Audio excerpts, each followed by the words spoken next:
I wanted to start out by looking back at some of the extensions that Mike Hazen has signed over the course of his Diamondbacks tenure. We have them all here on a neat little graphic. Going back to 2018, the first big one and arguably the best one. I don't even know if this is arguable. I guess the Corbin Carroll extension, obviously very early to be assessing that. It certainly looks good as of right now. But the first extension that Mike Hazen signed in his tenure as Diamondbacks GM goes back to 2018, 5 years, $24 million for one Ketel Marte. This was after the 2017 season leading into 2018. Ketel Marte was solid in 2017 for the D-backs. Had a productive year in his first year in Arizona. He was not anything like the player that we saw this past season or have seen, in 2019 and 2021. He was not a star level player, but sort of a trend with some of these extensions is Mike Hazen kind of timing these things perfectly and sort of being able to sense when players are about to take that next level. Although I think even Mike Hazen would say that he probably didn't expect Ketel to become the player that he ultimately did. This was a 5-year, $24 million extension. It ended in 2022, but it had club options for 2023 and 2024. So basically, on this extension, I know we did a draft of all of Mike Hazen's best moves a couple weeks ago. This move was near the top of the list. Just remind me. I knew you were going to do this to me, Jacob. And no, I'm not talking about who the people voted for as the winner of that draft, because the people were wrong and I should have won that draft, not Jacob Franklin. But yes, this Ketel Marte extension was near the top of the list. On this deal, as I said, it ended in 2022, but it had club options for 2023 and 2024, which I believe were originally $10 million and $12 million each. That extension was enough to keep Ketel Marte on the Diamondbacks through next season. Of course, there was another extension that we'll get to in a second that followed that up. That extension guaranteed 2023 and 2024, upped those dollar values a little bit. But that 5-year, $24 million extension, I mean, for the player that Ketel Marte has become, just incredible value for the Diamondbacks. A couple years later, Mike Hazen struck with a pair of extensions prior to the start of the season, David Peralta and Nick Ahmed. We'll start here with David Peralta, 3 years, $22 million. This was coming after a pretty productive season for David Peralta. He certainly had, some better years and some not as good years throughout his many years in Arizona. But 2019 was certainly one of the better ones. He won a Gold Glove Award. He hit 275 and 804 OPS. 2018, an even better season for him. That's the year that he won the Silver Slugger and hit 30 home runs.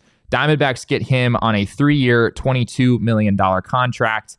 He was already under contract for 2020, so they basically just settled on an arbitration number for 2020, or avoided arbitration by settling on a number there. And then this deal tacked on 2 more years for 2021 and 2022 at $7.5 million each. Peralta in 2021 and 2022 was not a great player, right? Not exactly a well above average regular as he had been earlier in his career, but he was still a reasonably productive major league outfielder. He was worth 1.7 wins above replacement both years. Of course, he didn't wind up spending that entire time with the D-backs as they traded him to the Tampa Bay Rays in the middle of the 2022 season. So that extension was fine. There was really no issues with that deal. Was it some enormous value? Was it like the Ketel Marte deal? Absolutely not. But getting, a 1.7 WAR outfielder for $7.5 million for a couple seasons, certainly decent value there for the D-backs. If we go back to the list real quick, Nick Ahmed, I think, is the next one that we have here, also in 2020. Touch on this one real quick. This is the one extension on this list that, in retrospect, looks pretty poor, I would say.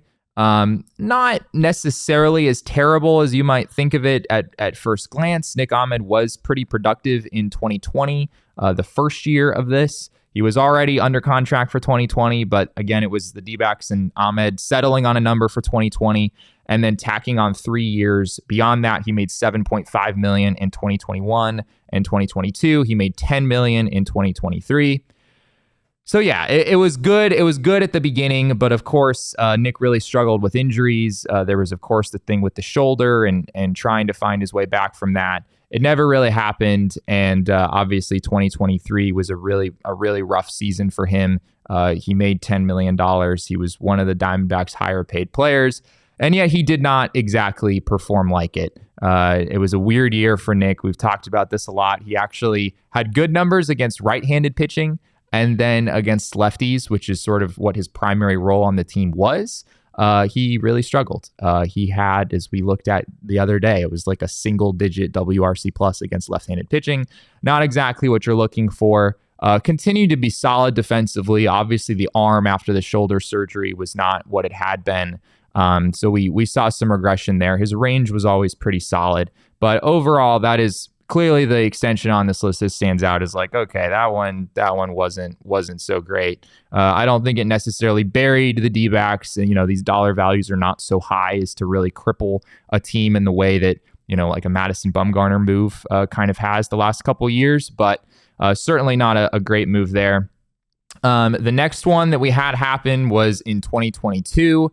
This was the second Ketel Marte extension that I touched on earlier. This was 5 years and $76 million. This keeps Ketel Marte in Arizona for a long time, out through 2027. There's a club option here for 2028 as well. I think it's a little early to be able to fully evaluate this extension. As I said earlier, that original 5 years, $24 million with the two club options was enough to keep Ketel in Arizona through 2024 as it is. So I think we need to see how he looks in 2024 and in the 3 years beyond, or have at least some sense of kind of how he's trending as he continues to age. But as of right now, it's not alarming. I think it's probably a pretty good move. I mean, Ketel Marte was the NLCS MVP for a reason and continues to be a really productive member of this Diamondbacks team overall. Obviously, there have been some ups and downs. Ketel in 2021 and 2019 was a much better player than Ketel in 2020 and 2022. There have been some injuries for sure, but 2023 was a really complete season for him, finding ways to not only do a lot of damage against lefties, but a lot of damage against righties as well. The next one, Jacob, Merrill Kelly. And this is absolutely incredible. This one is pretty remarkable. The timing on Mike Hazen's part here was pretty impeccable. 2 years, $18 million. So this was prior to the 2022 season. And that, of course, was the season where Merrill Kelly became just a different level of starting pitcher, right? He comes out, he has a mid-threes ERA. He had always been a productive starter for the Diamondbacks. And even if Merrill Kelly had stayed like a solid number four starter, I think this move would have been pretty solid. But 2 years, $18 million, that covered the 2022 season, the 2023 season. Pretty impressive stuff there. Or sorry, the 2023 season and the 2024 season with the club option for 2025. Obviously, Merrill Kelly was pretty darn good in 2023. And then 2024, the outlook there is very positive. People are viewing Merrill Kelly as being right up there with Zach Gallen. There are debates happening, as we kind of touched on yesterday, about which of those guys is the true ace of this team. You'd probably say Zach Gallen, but there's a case to be made that in 2023, at least Merrill was the more consistent of the Diamondbacks starting pitchers. So yeah, remarkable what he's become, and that extension, just incredible value for the Diamondbacks. He is guaranteed, I believe it's $9 million for this 2024 season. It might be $8 million. I don't have that number in front of me, but it's a very valuable number for Merrill Kelly in 2024. And then in 2025, Merrill Kelly has a club option for $7 million, which the Diamondbacks might as well pick that up now, as far as I'm concerned. It's 8. So the base for this year is 8. The luxury tax is 9, and the signing bonus was half. So it's adjusted at 8.5. Yeah, so it's 8 this year. I don't know how they're allocating that signing bonus. Maybe you get some of that this year, but remarkable value. And yeah, I think I agree with Michael McDermott in the chat. I think Zach Gallen overall is the better pitcher than Merrill Kelly, but the fact that we even have that discussion, I think, says a lot about the progress that Merrill Kelly has made as a starting pitcher. And then finally, the most recent extension that has happened, a lot of people are already chalking this up as a big win, and I can't really argue with them. Corbin Carroll to an 8-year, $111 million deal. This contract is, I think, a big reason why a lot of people are excited about the Diamondbacks. One of many reasons, the fact that your star level player is not just a member of his team through, the standard 6 years, but has a chance to be a Diamondback for a very long time.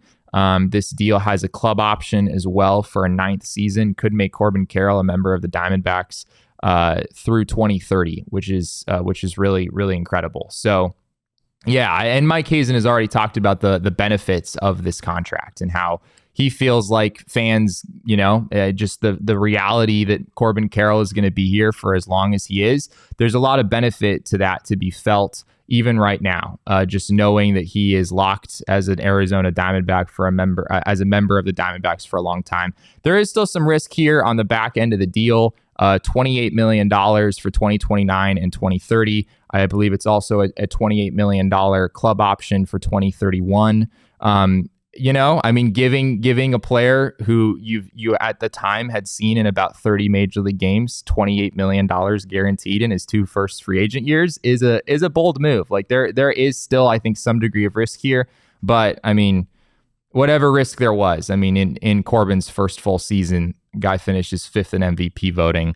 I think it's pretty safe to say. Would you say, Jacob, you feel pretty good about the long-term outcome of this one? I think I actually joined you guys for that emergency pod when the extension was signed, and I think it was one of those my friends were like, "There's no way that he's going to be worth it." And I was like, "Guys, I promise."